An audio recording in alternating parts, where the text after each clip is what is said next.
camarades membres des différents gouvernements de l'AES, chers participants donc au premier sommet des chefs d'État de l'AES, bonjour. C'était un immense plaisir et un honneur de nous retrouver ici aujourd'hui, une date bénie, une date mémorable, le 6 juillet 2024, ici à Niamey. Avant tout propos, rendons grâce à Dieu qui a permis donc que ce jour soit. Nous lui disons merci pour tout ce qu'il a pu faire pour nous jusqu'aujourd'hui et tout ce qu'il fera pour le peuple de l'AES. Permettez-moi également de rendre hommage au peuple nigérien. Ce peuple qui a tant souffert depuis l'avènement du CNSP et qui continue de rester debout. Merci aux Nigériens qui nous ont réservé un accueil chaleureux hier lorsque nous avons foulé le sol de notre patrie ici. Vous êtes plus que des amis, vous êtes plus que des voisins, vous êtes nos frères, vous êtes nos sœurs. Parce que la fraternité va au-delà de l'amitié ou du voisinage. Nous avons le même sang qui coule dans nos veines. Dans nos veines coule le sang de ces vaillants guerriers qui ont combattu et qui ont réservé ces terres que nous appelons Mali, Burkina et Niger. Dans nos veines coule le sang de ces vaillants guerriers qui ont aidé le monde entier à se débarrasser du nazisme et de beaucoup d'autres fléaux. Dans nos veines coule le sang de ces vaillants guerriers qui ont été déportés d'Afrique vers l'Europe, l'Amérique, l'Asie ou je ne sais encore, et qui ont contribué à construire ces États pendant l'esclavage. Dans nos veines coule le sang d'hommes dignes, d'hommes robustes, d'hommes debout. Et pour cela, soyons-en fiers et soyez remerciés d'être ressortissants de l'AES. L'Afrique, ce continent qui a tant souffert et qui continue de souffrir du fait des impérialistes. Ces impérialistes n'ont qu'un seul cliché en tête. L'Afrique est l'empire des esclaves. C'est comme ça qu'ils voient l'Afrique. Pour eux, les Africains les appartiennent. Nos terres les appartiennent. Nos sous-sols les appartiennent. Ils n'ont jamais pu changer de logiciel jusqu'à aujourd'hui. C'est déplorable. Mais comment procèdent-ils? C'est malheureusement depuis donc ces années 60 où ces simulacres d'indépendance ont été donnés à l'Afrique.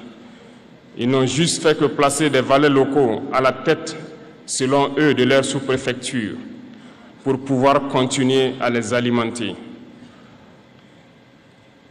Ces valets locaux que nous allons qualifier aujourd'hui d'esclaves de salon n'ont d'autre repère que de chercher à vivre comme le maître, à satisfaire le maître et à faire tout ce que le maître lui dicte. Ils volent, ils pillent nos États, amènent tout chez le maître et leur richesse est conservée chez le maître. Ils font tout pour vivre comme le maître et toujours le satisfaire. Lorsque le maître commande, ils exécutent. Savez-vous qui sont ces esclaves de salon? Eh bien, nous allons vous expliquer ce que c'est. Ce sont des individus qui n'ont aucune dignité, qui n'ont aucune morale, qui n'ont aucune personnalité. Mais le maître esclave a toujours su identifier ces individus. Ils sont toujours prêts à trahir leurs frères pour satisfaire le maître. Ils nous ont trahis depuis l'indépendance et d'autres continuent jusqu'à aujourd'hui à nous trahir au profit de leur maître. Ces individus continuent toujours, contre vents et marées, à piller l'Afrique, à aider le maître à piller l'Afrique. Ils se plaisent à le dire chaque année Dans leur sondage économique, le Burkina est le pays le plus pauvre, le Mali est le pays le plus pauvre, le Niger est le pays le plus pauvre. Nous sommes classés parmi les derniers.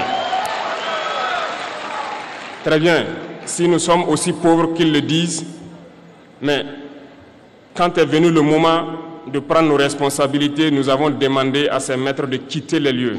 Pourquoi ne veulent-ils pas partir? Lorsque nous prenons le cas du Niger, depuis plus de 40 ans, certains pays exploitent l'uranium pour produire de l'énergie chez eux.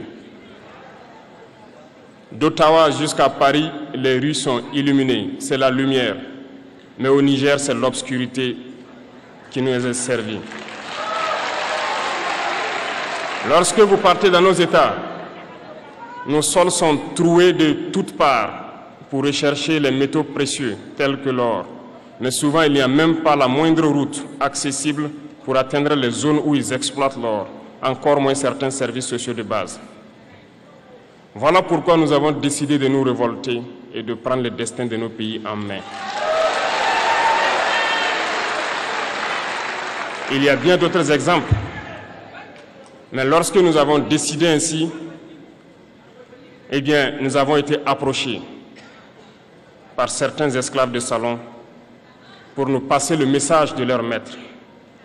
Parce qu'ils avaient créé cette sorte de chaîne polymère qui se relève à la tête de nos États pour les servir. Et nous sommes venus briser la chaîne. Et c'est inconcevable pour eux. Ils nous ont donc approchés et ils nous ont demandé de rentrer dans les rangs pour faire partir de l'élite qui doit diriger l'Afrique, parce qu'ils ont une élite formée et formatée qui doivent suivre, qui sont incrustés dans cette chaîne-là. Nous avons refusé de rentrer dans leur rang. Et dès lors, les hostilités ont commencé. Ils ont fait fourvoyer dans nos zones plusieurs mercenaires, des formateurs. Les agents sont descendus dans le Sahel pour espérer mener des attaques barbares, lâches contre nos populations, espérer les révolter. En plus de ces attaques sur le terrain, les attaques communicationnelles, la manipulation, la désinformation battent son plein dans leur rang. Mais les peuples du Sahel ont compris et plus jamais on ne pourra les manipuler. Ils savent d'où ils viennent, ils savent ce qu'ils font et ils savent où ils partent.